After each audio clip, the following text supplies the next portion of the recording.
Hello everyone, welcome back in my YouTube channel. और my name is advocate Vinay Singh और मैं आपको लॉ के रिगार्डिंग चीज़ें बता रहा हूं, जिसमें हम लोग कॉन्स्टिट्यूशन के फंडामेंटल राइट्स को पिछले वीडियो में हम लोगों ने समझा था। इसमें right to equality, freedom, right against exploitation, शोषण के विरुद्ध अधिकार और धार्मिक स्वतंत्रता का अधिकार, और right to culture and education, और राइट टू कॉन्स्टिट्यूशनल रेमेडी। और इसमें हम लोगों ने राइट टू प्रॉपर्टी को बताया था कि वो हमारा इस समय फंडामेंटल राइट्स अब की डेट में हट चुका है। जनवरी 2024 में मैं ये वीडियो रिकॉर्डिंग कर रहा हूँ। हालांकि हट तो हमारा गया था ये काफी पहले ही 1950 में। जो फर्स्ट अमेंडमेंट हुआ था वो हमारा इसी के लिए ही हुआ था, तो वही चीजें हम लोग आज यहाँ पे समझने वाले हैं। तो मेरे हिसाब से मुझे ये चीजें मैं कुछ यहाँ पे रफ करूंगा, जिसमें मैं ये मान के चल रहा हूँ कि आपको ये पता चल चुका है। पार्ट 3 में हमें फंडामेंटल राइट के बारे में बताया गया है, और जो कि जस्टिसिएबल बाई कोर्ट होते हैं, ये देखिए। और जो कि अनुच्छेद 12 से लेकर 35 तक बताए गए थे। और जो कि पहला हमारा राइट टू इक्वलिटी है, जो अनुच्छेद 14 से 18 तक दिया गया है। और राइट टू फ्रीडम जो कि हमारा दूसरा है, जो कि 19 से 22 तक दिया गया है। राइट अगेंस्ट एक्सप्लॉइटेशन, शोषण के विरुद्ध अधिकार 23 और 24 में दिया गया है। और राइट टू रिलीजियस फ्रीडम की बात 25 से 28 तक में करी गई है। और right to culture and education की बात 29 और 30 में करी गई है। और राइट टू प्रॉपर्टी 31 में है। और राइट टू कॉन्स्टिट्यूशनल रेमेडी, तो कॉन्स्टिट्यूशनल रेमेडी में जब हमारे फंडामेंटल राइट का वायलेशन होता था तो हम अनुच्छेद 32 के तहत सुप्रीम कोर्ट जा सकते थे। और अनुच्छेद 226 के तहत हम हाई कोर्ट भी जाने का प्रावधान हमको दिया गया है। इस बात को हम लोगों ने जाना, इसको भी जाना। यहाँ पर राइट टू प्रॉपर्टी मैंने छोड़ दिया क्योंकि मैं उसी के बारे में ही आज इस वीडियो में बात करने वाला हूँ। और फिर हम लोगों ने जाना कि ये राइट्स जो हैं वो हमको किसके राइट्स हमें किसके अगेंस्ट, मतलब ये अधिकार हमें मिले किसके विरुद्ध, तो हमें स्टेट के विरुद्ध ये अधिकार मिले हैं। तो स्टेट अगर हमारे किसी भी राइट का अगर वायलेशन करता है तो हम लोग अनुच्छेद 32 के तहत सुप्रीम कोर्ट या फिर अनुच्छेद 226 के तहत हाई कोर्ट जा सकते हैं अपनी रेमेडी को लेने के लिए, उपचारों के लिए। तो वो हमारे पास खुले रास्ते हैं। तो हम लोगों ने यहाँ पे समझा अनुच्छेद 12 में स्टेट के बारे में बताया गया है क्या होता है। ये आप भी थोड़ा एफर्ट लगाइए, अनुच्छेद 12 को समझने की कोशिश करिए। स्टेट एक ह्यूज कॉन्सेप्ट है, और जिसमें केस लॉ के बारे में बताया था कि आर डी सेट्टी की कुछ गाइडलाइन थी। R D Shetty versus airport authority case का नाम है, जिसमें आर डी सेट्टी की केस में सुप्रीम कोर्ट ने कुछ गाइडलाइन जारी करी थी, जिसको चेक करके आप किसी बॉडी को ये समझ सकते हो वो स्टेट की कैटेगरी में आता है कि नहीं। और हमने ये भी बात करी थी पिछले वीडियो में कि स्टेट जो है वो चाहेगा कि हम लोग स्टेट की लाइबिलिटी से अपने आप को दूर करेगा। और आप क्या चाहोगे, ज्यादा से ज्यादा बॉडी स्टेट हो, स्टेट तो हमारे ज्यादा से ज्यादा फंडामेंटल राइट का प्रोटेक्शन हो पाएगा। तो हम लोगों ने एक बात यहाँ पे आज ये करनी है कि अनुच्छेद 13 में क्या कहा गया था, वही हमारा बच गया था। और अनुच्छेद जो 31 है, जो राइट टू प्रॉपर्टी है, वो हमारा फंडामेंटल राइट क्यों हट गया था, इसके बारे में हम लोग बात करेंगे। और फर्स्ट अमेंडमेंट जो हमारा हुआ था, कॉन्स्टिट्यूशनल अमेंडमेंट, वो हमारा जून 1951 के आसपास हुआ था। उसी महीने में 1951 में हमारा हो गया था संविधान लागू होने के बाद। तो आइए आर्टिकल 13 को समझते हैं। तो देखिए आर्टिकल 13, अब ये समझिए ये एक पार्ट है फंडामेंटल का ही, फंडामेंटल राइट का ही पार्ट है। क्योंकि फंडामेंटल राइट जो है, फंडामेंटल राइट आपने देखे 12 से 35 के बीच में है, और 12 से 35 के बीच में भी 13 तो आ रहा है इसके बीच में ही, मतलब ये फंडामेंटल राइट का ही पार्ट है। तो आर्टिकल 13 जब 26 जनवरी 1950 को ये आर्टिकल 13 बनाया गया तो इसमें 3 सब क्लॉज थे, 1, 2 और 3, 1, 2 और 3। तो देखिए आर्टिकल का 13 क्लॉज 1 किसकी बात करता है, ये प्री कॉन्स्टिट्यूशनल लॉ की बात करता है।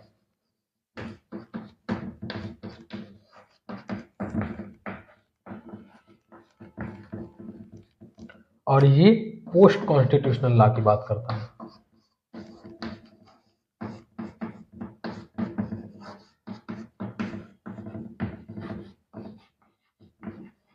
अब आप ये समझिए प्री कॉन्स्टिट्यूशनल लॉ क्या होता है, पोस्ट कॉन्स्टिट्यूशनल लॉ क्या होते हैं, और आर्टिकल 13 का क्लाउज 3 में क्या दिया गया है, इसको आप समझने का प्रयास करिए।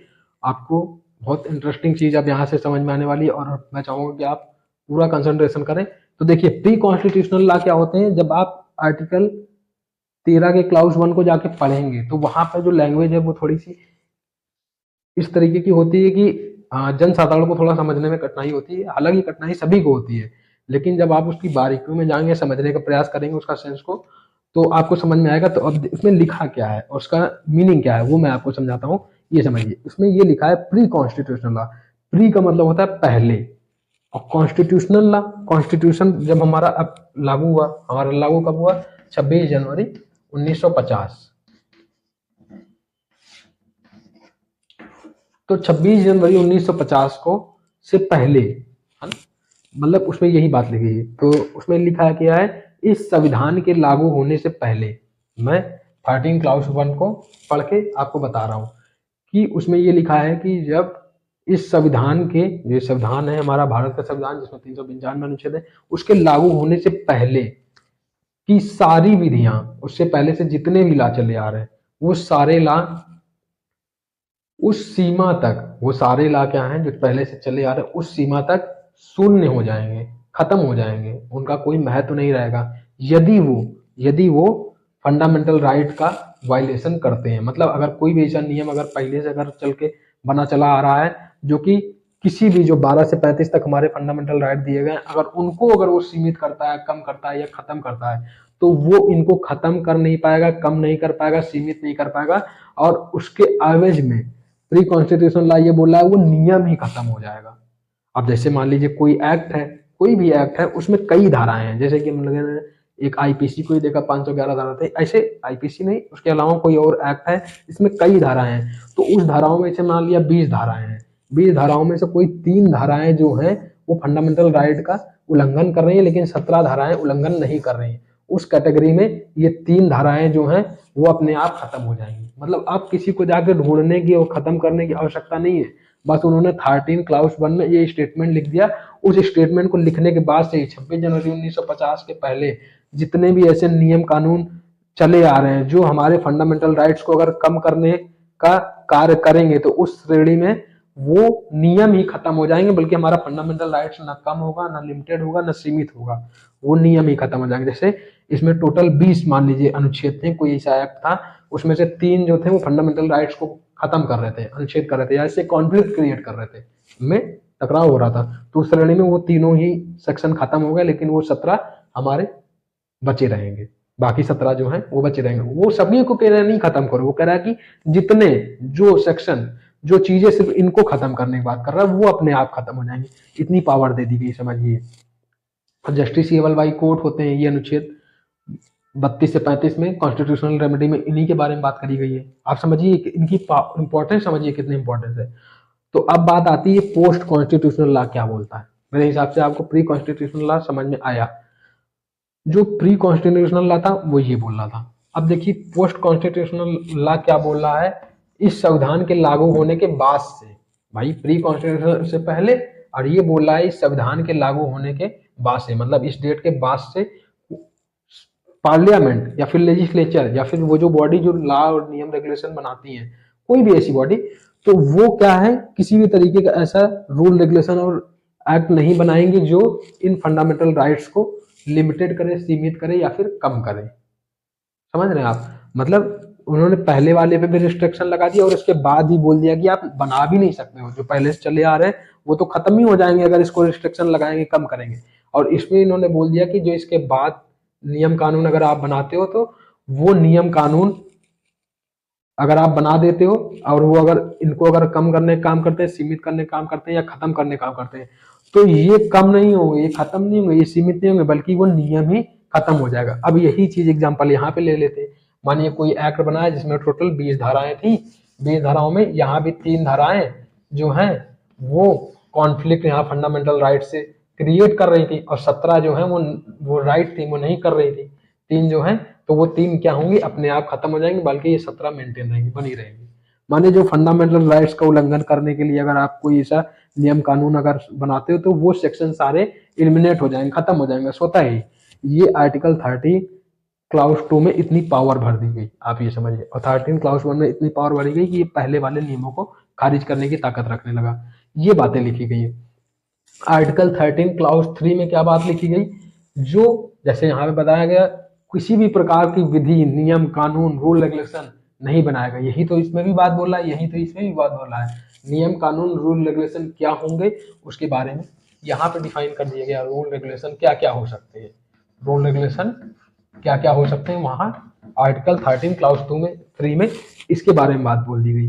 तो आप समझिए अनुच्छेद 13 इसलिए हमारा कितना इंपॉर्टेंट हो जाता है। और अनुच्छेद 13 को सुप्रीम कोर्ट जुडिशियल रिव्यू की तरीके इस्तेमाल करती है। जुडिशियल रिव्यू मतलब सुप्रीम कोर्ट जो है वो किसी भी नियम कानून की कॉन्स्टिट्यूशनल वैलिडिटी को चेक करने के लिए 13 क्लाउज 2 का सहारा लेती है। इस चीज को जो बोलते हैं वो लॉ की लैंग्वेज में बोलते हैं judicial review of court. Judicial review of court, ये समझिए आप। तो ये हमारा इस तरीके से भी आपको समझते जाना है। मैं लॉ में भी क्या इस्तेमाल होता है वो भी आपको बताता जाऊंगा। और प्री कॉन्स्टिट्यूशनल लॉ जो है, जो मैंने ये सारा कॉन्सेप्ट आपको बताया है, उसको एक कहावत है वो डॉक्ट्रिन, डॉक्ट्रिन भी इसमें इस्तेमाल होती है। तो डॉक्ट्रिन कौन सी doctrine? Doctrine of eclipse, doctrine of eclipse यही बात बोलती है।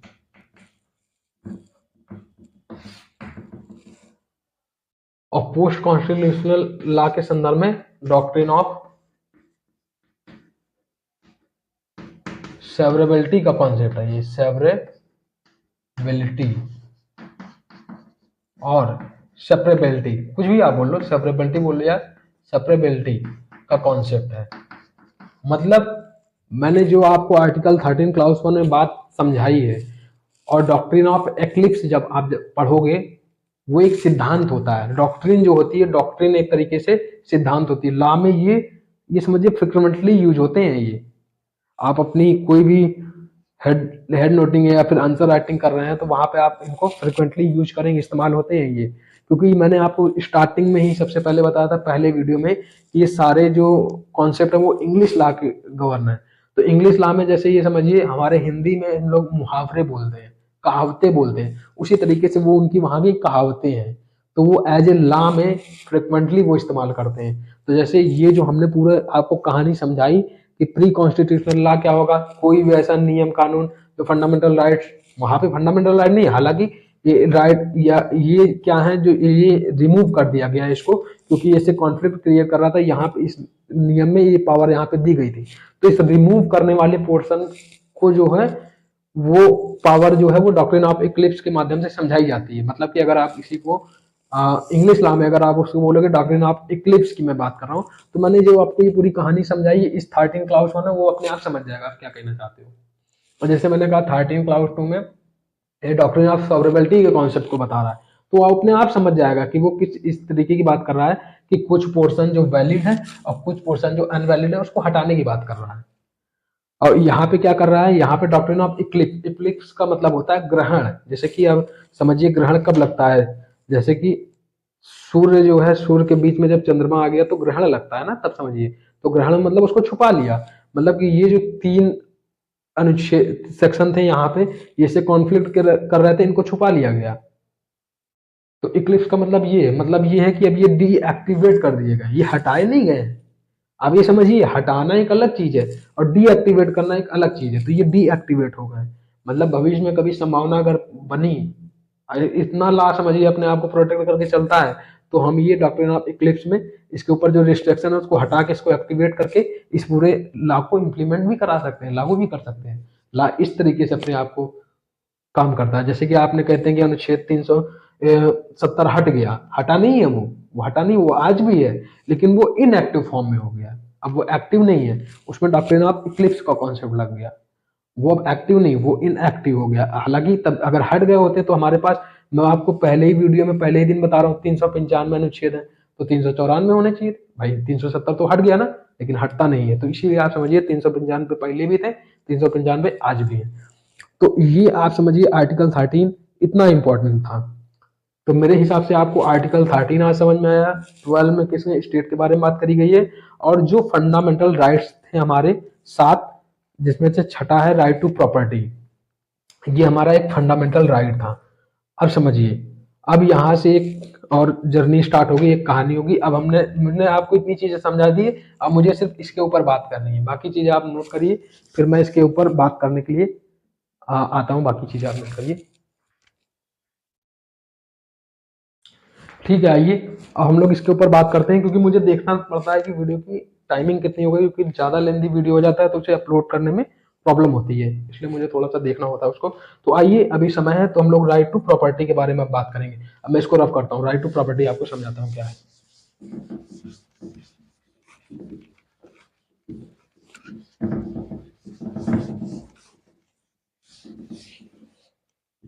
अब समझिए, समय चल रहा है 26 जनवरी 1950 और हमारे पास राइट टू प्रॉपर्टी एक फंडामेंटल राइट है। राइट टू प्रॉपर्टी एक फंडामेंटल राइट है जो कि अनुच्छेद 31 में दिया गया है।